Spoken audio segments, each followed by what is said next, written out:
ஏவிஎம்மின் செல்லப்பிள்ளை நமது பாராளுமன்ற உறுப்பினர் திரு கமல்ஹாசன் அவர்களை அழைக்கிறேன்.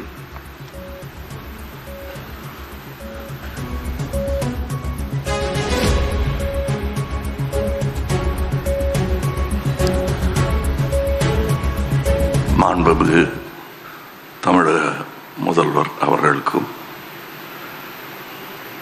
இந்த பேணையை அலங்கரித்துக் கொண்டிருக்கும் சாதனையாளர்கள் அனைவருக்கும், ஏன்னா ஒவ்வொரு பேரை சொல்லிட்டு இருக்கலாம், பட் நான் பக்கத்தில் இருந்து முதல்வரின் கடியாரத்தையும் பார்த்து கொண்டிருக்கிறேன். அதனால் நான் சொல்ல வேண்டிய கதை ஒரு 65 வருடத்து கதை. அதை நான் எப்படி சொல்கிறதுன்னு தெரியல. ஒவ்வொருத்தரும் அவரை பற்றி ஒரு புஸ்தகம் எழுதக்கூடிய அளவுக்கு பர்சனல் அனுபவங்கள் இருக்கிறது. அவர் எவ்வளோ பெரிய சுமையை தாங்கி கொண்டிருந்தார் என்பதெல்லாம் எனக்கு தெரியாது. சின்ன குழந்தையாக நான் அங்கே போனேன். அங்கே இருந்த மாந்தோப்பில் ஆஃப் சீசன் அங்கே மாங்காய் முளைக்கும், ஏவிஎம்மில் மட்டும், வேற எங்கேயும் இருக்காது. அதுக்கு காரணம் அவங்க கண்டினியூட்டிக்காக மாம்பழத்தையும் செஞ்சு வச்சுருவாங்க. நான் அதை போய் முதல்ல அந்த மண் மாம்பழத்தை கடிச்சிட்டு அதுக்கப்புறம் சினிமானா என்னன்னு புரிஞ்சுக்கிட்டேன் நான். ஆக என்னை அந்த வயசுல இருந்து பார்த்துக்கிட்டு இருந்தாங்க. இவங்க படத்துக்கு வைத்த டைட்டில் எல்லாமே ஒரு குழந்தைய கொஞ்சற மாதிரி தான் எனக்கு வச்சுருக்காங்க. எனக்கு தகுதி இருக்கோ இல்லையோ, வர வேணுங்கிற நல்ல குணங்கள் எல்லாம் வர வேண்டும் என்று அவர்கள் நினைப்பதையெல்லாம் என் படத்துக்கு டைட்டிலாக வச்சுருவாங்க. அது நீ பார்த்தீங்கன்னாலே தெரியும், எனக்கு கொஞ்சம் மாதிரி தான் இருக்கும். அவருக்கு எந்தெந்த விஷயங்கள் பொருந்துமோ அதெல்லாம் எனக்கும் பொருந்தும். அவரும் சகலகல்லா வல்லவர் தான்.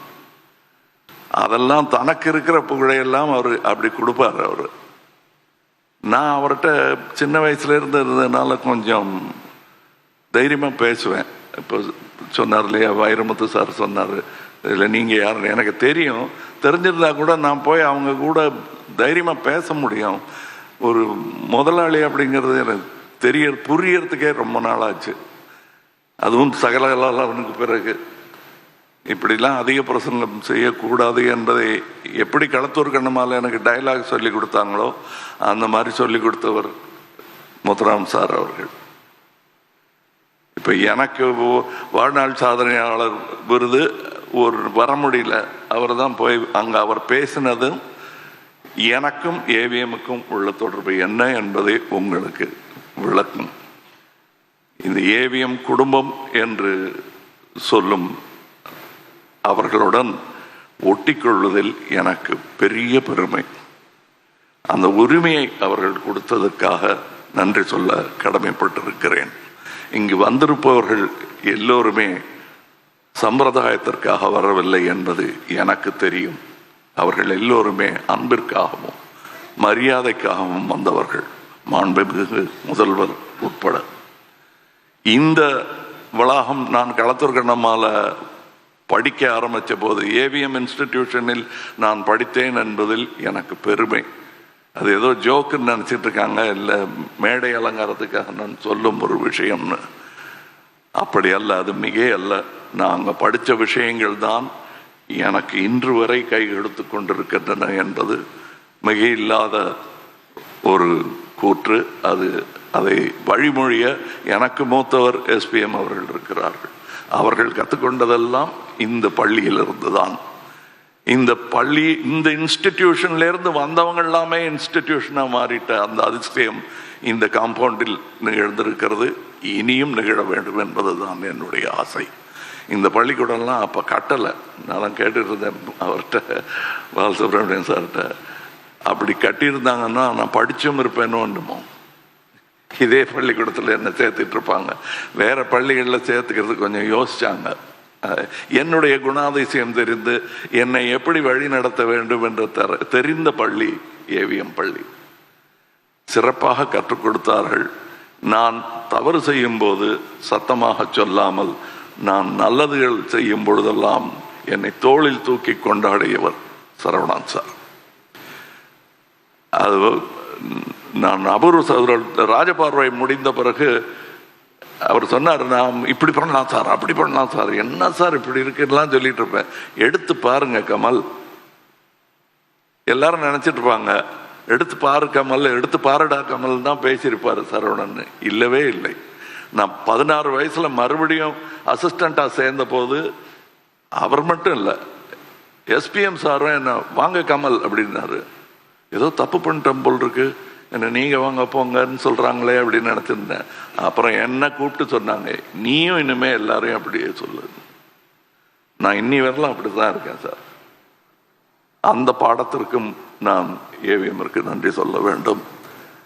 அது ஏவிஎம் என்பது, நான் அவர் பெரியவரை பார்த்துருக்கேன், அவர் இல்லாத மாதிரியே தெரியாமல் வழி நடத்திய ஒரு முக்கியமான மகன் இவர். அந்த 4 பேரை தூக்கி பிடிச்ச இன்ஸ்டிடியூஷன் தான் அது. ஆனால் அவர் இல்லாத குறைங்கிறது முக்கியமா தொழிலாளர்களுக்கு வரும்.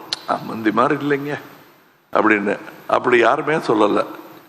இப்போ எஸ்பிஎம் சார் அவரை இன்னைக்கு வீட்டுக்கு போய் ரெஸ்ட் எடுத்துக்கங்கன்னு பிடிச்சி தள்ளி விடணும். அவரை அங்கே இருப்பாங்க. ஸ்ட்ரைக் இருந்த போது கூட அந்த ஏவிஎம் செடி வாடிடக்கூடாதுங்கிறதுக்காக பக்கெட்டில் தண்ணி எடுத்து ஊற்றுனவங்க இருக்காங்க. இது எப்படி இந்த மாதிரி விசுவாசம் ஒருத்தருக்கு கிடைக்கும்னா, நல்ல முதலாளிக்கு தான் கிடைக்கும். தன்னுடைய மக்களை, தன்னுடைய ஒர்க்கர்ஸை ஜாக்கிரதையாக பார்த்துக்கணும்னு எவர் நினைக்கிறாரோ அவர் பெருந்தலைவர். அப்படிப்பட்ட ஒரு பெருந்தலைவர் இங்கே இருக்கிறார். அந்த பென்ஷன் ஊதியம் 23 கோரிக்கைகள் வைத்ததற்கு ஆச்சரியப்படும்படி அதற்கு பதில் சொல்வதாக இல்லை, செயலில் செய்து காட்டி இருக்கிறார்.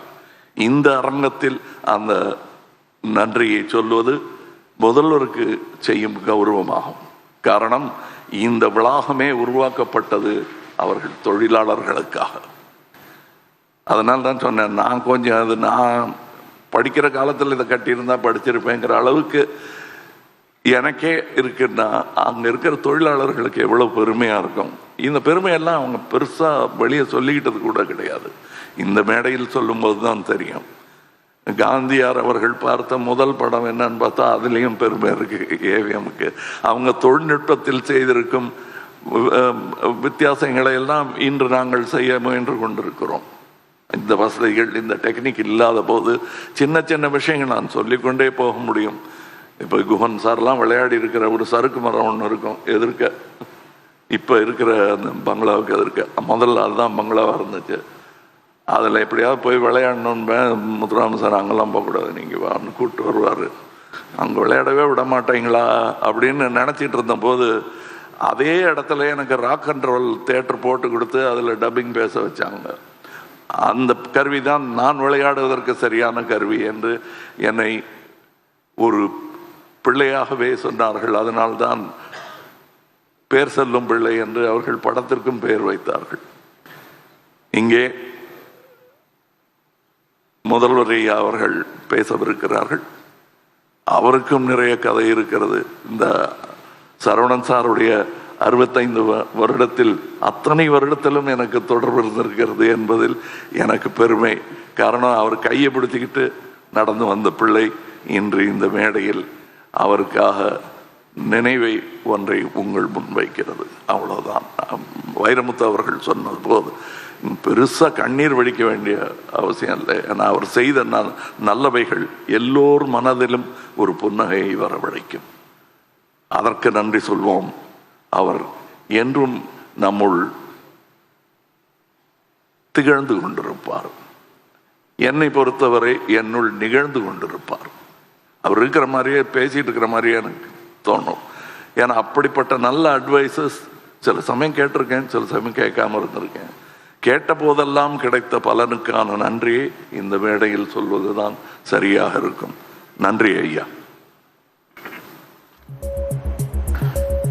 முன்னாள் முதலமைச்சர் மாண்புமிகு ஐயா டாக்டர் கலைஞர் அவர்களுக்கும் அவர் குடும்பத்தினருக்கும் ஏவிஎம் குடும்பத்திற்கும் தலைமுறையாக உள்ள நட்பு, அந்த நட்பின் எடுத்துக்காட்டே மாண்புமிகு தமிழக முதல்வர் ஐயா மு.க. ஸ்டாலின் இங்கு வருகை தந்தது. அடுத்தபடியாக அவரை அழைக்கிறேன் புகழஞ்சலி செலுத்த.